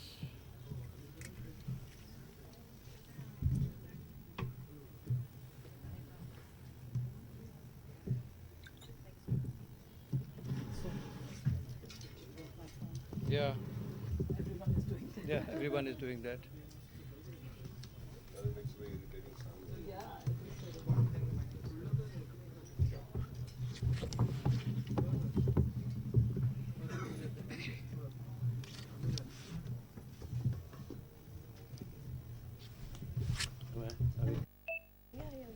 Can we start? Good evening, all of you. Very good evening. So I would be doing the honors on behalf of the PIB today because we don't have sufficient chairs on this side. So I've been asked to moderate for PIB also. As part of this edition of this festival, we have added certain additional sidebar activities for this edition of the festival. And as I've been speaking in my other press conferences, we have established for the first time an art gallery within the Inox compound. This art gallery initially was a mere thought in the mind of one of our programmers, Meera Diwan. Where are you? Yeah. Where are you? Okay, come forward, please. So she was responsible for curating a separate section called Soul of Asia. And that particular section was extremely popular. It was about mystic films. We had films by the Russian mystic Gurdjieff. We had films on Buddhism, Pan Allen's film. We had films on Sufism. So it had about 7 to 8 outstanding international films. And what we realized was that this particular section had become very, very popular. In fact, one of the filmmakers who screened his film at this particular section, Pan Allen, signed a producer on the spot for his next feature film. And that was the genesis for this particular section. In fact, he came running to me and said, Mr. Shankar Mohan, I have screened my films in other international festivals, but yours is the luckiest for me because I've just signed my next producer. So we thought that this had its own USP, this particular section, Soul of Asia. And we have once again brought this particular section into this edition of this festival. But we didn't want to stop with just this particular section, but we thought that we should have a sidebar to this particular section. And as we thought about it, Meera had suggested last year a small art gallery to begin with. But since it was too late, we thought we could include the art gallery, which most of you are aware is within the Inox compound. So if you are interested, we would be getting that out. We are more organized today. It's been formally inaugurated by Susan Sarandon. Mr. Majid Majidi was also there, as well as the Honorable Minister for Information Broadcasting, Mr. Manish Tiwari, and the Secretary, Mr. Vimal Julka. So it was a high-powered inaugural function that took place at 12 today afternoon within Inox compound. And for those of you who are extremely keen to see the paintings, some of it are most brilliant paintings that one would ever get to see. You are seeing the painters here across. On my left is Mr. Dinesh Khanna, very eminent photographer. So we have his photographs put up at this gallery. To his right is Seema Kohli, the very eminent painter. She is your own homegrown Goan painter. To her right is Arpana Kaur, the very eminent internationally recognized painter. So we have some of her brilliant works here. Onto my right is Pratiksha Purva. She is the niece of the great master Osho, and she enumerates his vision. Onto her right is the very eminent curator for this entire section for the paintings, and I would hand it over to her, and please tell us something about your curation for this festival. Thank you very much. we are all really delighted that we were invited to be a part of this festival, because I feel films is a visual language and art is a visual language, and the two languages, two different media talking to each other on a single platform is wonderful. And when Meera spoke to me about her Soul of Asia initiative, I felt that it again, when she talked about this exhibition idea, I responded immediately, because I felt that a lot of the artists, in art in India, in fact, if you go back centuries, has always been a very spiritual experience for the creator. Whether the theme is a murti or a painting or anything else, spirituality is involved in the whole process of making and creating. So soul is involved in the creation of art, and I felt it was just the right kind of theme. And who are the artists who are working in this kind of genre? And of course, both Mr. Mohan and Meera had already almost lined up two artists, so my task became much easier, and that was Arpana Kaur and Pratiksha. And I felt then again Seema Kohli, whose work is always around, the notion of Shakti and spirituality and the environment. I thought she would be a very good addition. And then again, I wanted another media. And I had recently seen Dinesh's book, Faith in India, which talks about spirituality and meditation and soul in the context of popular Indian culture, where art is a part of life, everyday life. So he was another good choice in my view. So these were the four people we invited to contribute to the exhibition, and we were very happy to have this range of paintings. And again, I must give three cheers to the organizers, especially the director, for getting the panels made specially for this exhibition. We spent a lot of nervous days wondering how the works will be put up, and a lot of tension and all that went ahead or in advance. But finally the panels were ready and we were able to put the exhibition up, which I hope you will enjoy. Now I would like to suggest that each artist speaks about her or his own work to give, and then maybe I leave to you whether you want to have a discussion or what. Yeah, we could briefly ask each of the artists here to speak a few words about their particular art exhibit, and then we could throw open the discussions for any kind of questions that you may want to have. So we would start with you, Mr. Dinesh Khanna. Thank you very much for having me here, and I'm really delighted and honored to be part of this very great festival, and to be, I think, one of the only contributors as a photographer. It's interesting that we keep calling them paintings, which is one of the reasons why I physically did print my photographs on canvas so that they would look more like paintings than they would look like photographs. The two, one, the fact that faith, the way I see it, is something which is very integral to Indian life and to Indian individual. So that's something I've investigated photographically for the last couple of decades. And even though I'm personally an agnostic and not really a believer, I do over the years have come to a point where I believe in the faith people have in their own faith. And personally find it very upsetting to see religion becoming an exploiter of that. So that's one part of it. The other, I am one of the organizers of the Delhi Photo Festival. And as a practicing photographer, I find the boundaries between various art forms today collapsing and kind of blending. So whether it's still photography, whether it's video, whether it's film, and whether it's installations, including painting, it's very interesting how they are being used by different practitioners across their own expertise. And so I was very keen to see how this kind of an exhibition would be seen and responded to in a great festival like this, which is really of film, but has given space for painting and photography. Thank you. Thank you. Seema?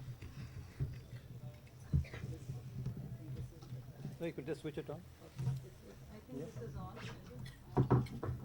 Yeah, it's on. Hello everybody, and thank you so much to Iffi and to all the people involved to get us here. I think it was I had never imagined something like this, and I don't think it has ever happened to have an art show.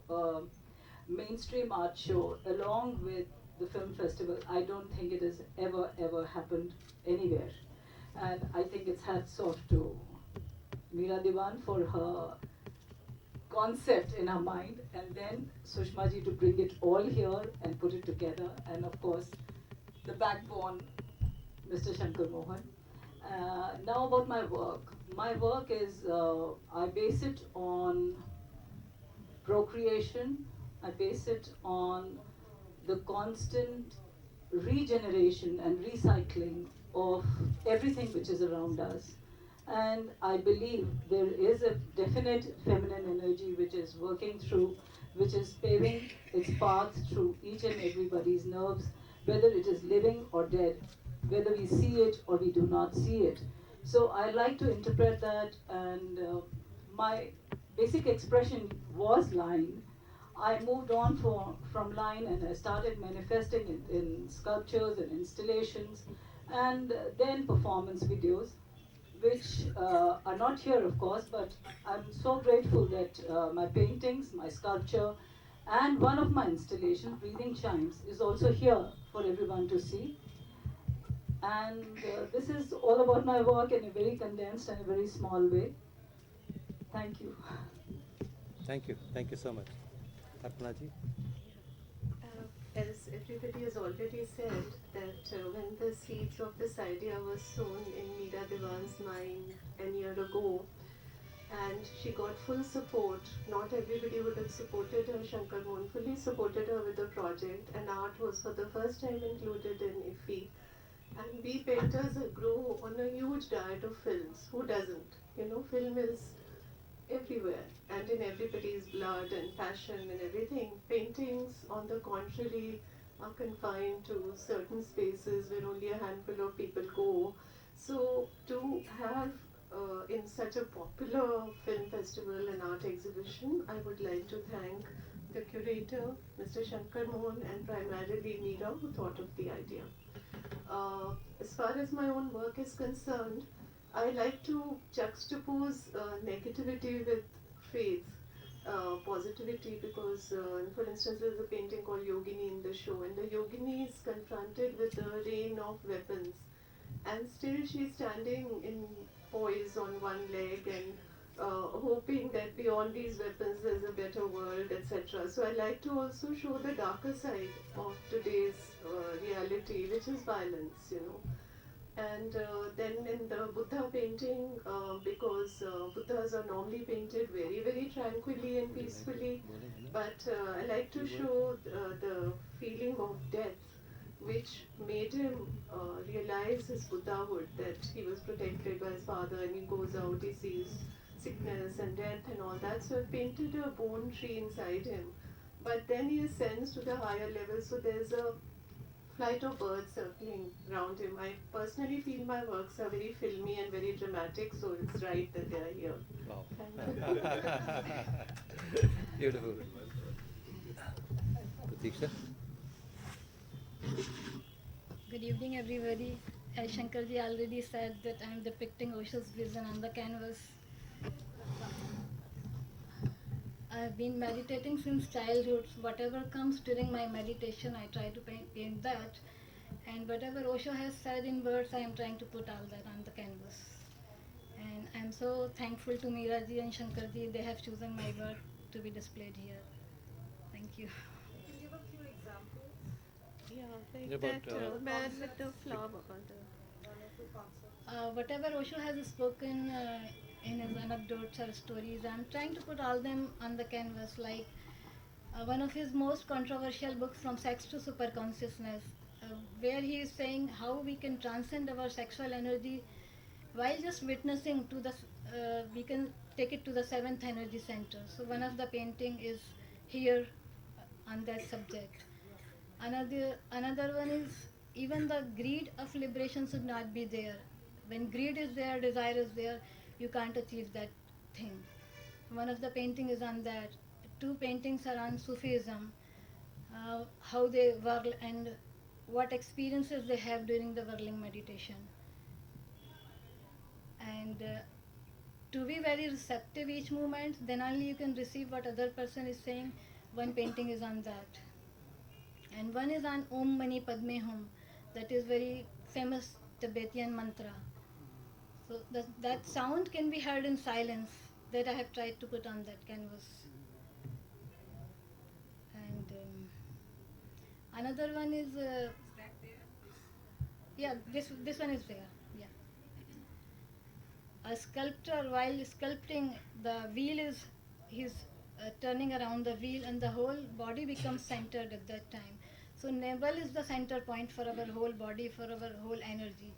Few people think heart is the center, few think mind is the center, but according to me and what Osho has spoken, the navel, if navel is centered, then the whole body is centered. So one painting is on that. One is on totality, like whatever work you do, if you do it with totality, the gain will be 100%. Without any gain, ambition or aim, if you do, the result will automatically be 100%. So all these paintings are here on display if everybody can enjoy them. Thank you. Excellent, thank you. So I would now throw open this session for questions that you may have for each of these painters, please.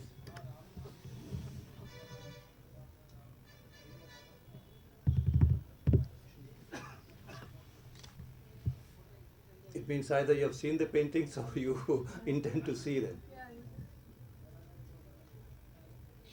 Yeah, please. Yeah, please. Okay, a question to Pratiksha. Good evening, everyone. I'm Shaista Thapar here from Goa. My question is to Pratiksha. I've heard Osho's teachings, I've heard his CDs, and one of his most favorite statement was, "There is no God, you are God." And how do you react to this statement of his, since you follow his teachings so very seriously? He always said there's no God but godliness. Everything is through existence. Everywhere is God, he meant to say that. Everything, whatever we see, that is godliness. That is existence. It's not like any person who is God, but the godliness. Thank you. Another question to Seema Kohli. Okay, your work, of course they say work is worship, and the viewer can see that your work is so meticulous and so intricate, and your mind may have been stormed with so many different, what do you say, ideas that you project on your canvas. What about religion? You dedicate so much of time to your profession. What about religion? Are you also a lot into religion, or what are your views on religion? Spirituality. I must say that for me religion is absolute politicization of faith. For me belief is the most important thing. Faith comes after that, and after that comes religion. So I really don't know much about religion, because there are times when I wonder what am I and who am I? Am I a Hindu? Am I a Sikh? Am I a Muslim? Am I a Sufi? Because there are times when there is, and when you get down, it is boils down to the same thing. And what you say about my mind being stormed with so many things, what is mind? For me, mind is just a continuation of that thought process, where one thought starts, another ends, other starts, the other end. You never know from where you started and where you're going to end. So mind is not a specific space, and it is not full of so many things at that particular moment. It is the things itself. So when I am painting, that is the time. Those 10 hours, 12 hours, 15 hours are the time when I am meditating in practice. I am experiencing that meditation, which I may have done in the morning for 1 hour. The experience of that meditation is those 15 hours that I enjoy the process of that thought. And those are the thoughts which come to me. So when you see my work, you can never see it as a single piece of art. There are so many stories, and each story is a comprehensive, full story in itself. Each part has its own existence, just the same way each thought has a piece of existence in our mind through so many layers of subconsciousness that we have passed through, which we do not remember, and they are repetitive. So there is a lot of repetition in my work. I hope I've been able to explain a little about my process. Thank you. Any other questions? Yes, my question is Dinesh Khanna. Where is it? Dinesh Khanna. No, I'll bring you the mic. I think my voice is loud. What is backdrop in which you have written your Can't hear. Please speak into the mic.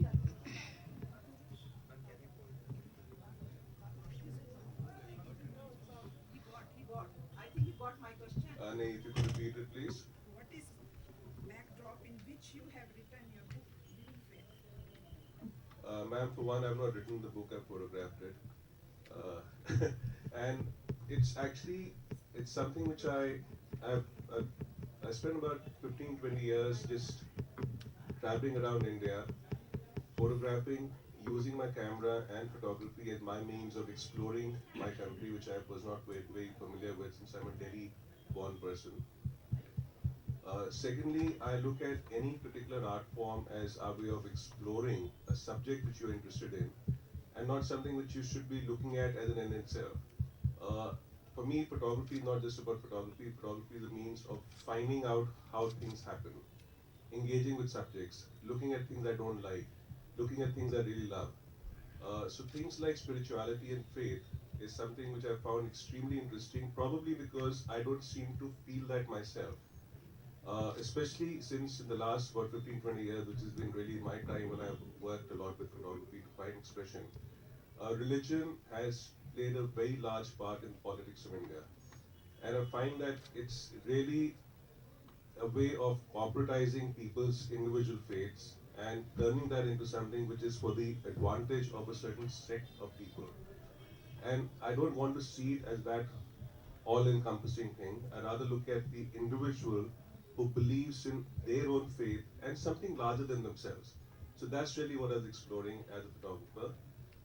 The photography was not so important as the subject itself was. For me, my craft happens to be photography. For them, their craft happens to be painting or sculpture. So you find your craft to find your expression or to share your expression. So that's what it's been for me. Anybody else? Any questions? Meera, I have a question for. I also have a Okay, question. please, you go. No, you go ahead. Kindly, you're on the other side. All right, thank you. Well, I'm going to ask perhaps. Can you hear me? Yeah. I'm going to ask, maybe it's a personal question in a public space. I've been watching Archana's paintings on Nanak over the years. I've even had the privilege of seeing her paint Nanak, and whatever she's painting, she always listens to Nanak while she's painting. So I just wanted to ask her about her relationship with Guru Nanak. Wow. I was actually quite overwhelmed when I saw Meera's Langar film, and I saw a shot she'd taken 12 years ago in my studio painting. And obviously you can't record yourself painting. So I don't know how she retained those shots, and it was a great honor that this film is going places. Because as I said, paintings don't go places, films do. Paintings go to limited places, limited audiences. So my heart really was grateful that Nanak painting was the opening shot, which was a great honor to Nanak, really. And I would like to quote, "Kaun Nanak sab teri badiyai, koi naam na jane mera." You know, like you're just an instrument. And for a painter who paints a figure like Nanak, who was beyond all faiths. You know, when you go to Ladakh, I've been to Ladakh, Sikkim, where he's called Lama Nanak. There's a board there saying Lama Nanak was here and so year. You go to Baghdad, I went in 86, where he went to meet Sufi peers, and it says P. Nanak was here and so year. That Gurdwara has been formed now by the Americans, but it was there when I went in 86. And similarly, you go to Kashmir, and so he was everybody. Osho spoken on Nanak so beautifully. He was everything for everyone, but also a very quiet social reformer, because this langar system that she has done the film of was against caste and the high and low eating together, the rich and the poor, men and women. And then he talks about, the taxation shouldn't be too severe, then share your earnings, work with your 10 hands, and then share 10% of your earnings and things like that. So apart from that kind of quiet social reform for the times also attracted me to him, and he is more of a friend than anybody else. And for a painter who chooses a subject like Nanak, we have a lot of calendar paintings of Nanak. So for a contemporary artist, it is a challenge to paint Nanak in their own way and still that Nanak to be accepted, whether he wore a kalandri topi or not. My father-in-law painted him with a kalandri topi 40 years ago, and it became a hot subject of controversy. And then Kushwant Singh defended him in Illustrated Weekly and made his father Sobha Singh buy the painting. So whether he wore a kalandri topi, what does it matter and things. So he was himself like that because people considered him a little mad. Koi kahe bhutna, koi batala, koi kahe aadmi, Nanak bechara. I sort of gravitate towards that mad aspect, that unconventional aspect of Nanak. Thank you. Can I just add something? Yeah, please, please. I think what the exhibition shows is that faith, each to his or her own, is fine. And faith as such is a good thing. It teaches good things to everyone. When faith or religion is politicized, that's where the problems come. When it's within one's mind and soul, it's a different thing. It's a source of inspiration, goodness, kindness, sharing, caring. It just means that. Only when religion and politics get mixed up, then the other difficulties around it crop up. I think the exhibition shows that it can, faith in itself is something that gives one joy and peace and prosperity. Any other questions that, yeah, I had a question, but it's been partly answered, but I would rephrase my question. Seema Kohli said that when she paints for about 8 to 10 hours, so that itself becomes an experience of meditation for her. Diksha said that her paintings come out from her meditations. Arpana Kaur says that, as I understand, she is deeply in love with Nanak Sahib, and her paintings are inspired by her faith and her love in Nanak. So the bonding here is either your deep love and respect and faith, or it's out of meditation. So that's something I find common in all three painters. And as far as Dinesh is concerned, if you see his pictures, they are not pictures of the ordinary. There's something more than his pictures communicate to us. There's a message that he's probably seen in his visual, in his mind. He's seen a certain picture that he's depicting there, and some of his images have been brought on the cover also, as well as on the invitation card. So I think there is a strong bonding here about these four people that's eventually happened, and this bonding is something that goes well along with this particular section called Soul of Asia. So there is a distinct event happening here, and I would wish that all of you see and write about this. And the art exhibit would be open till the 29th, so they would shut it down on 29th. So all those who are interested in film as an art form, in film as a visual art form, kindly know that it's an art form that has extended from pictures. So this is an extension of the same thing. So please be there. Thank you so much. Thank you for having been here. Thank you so much once again. Thank you. Thank you.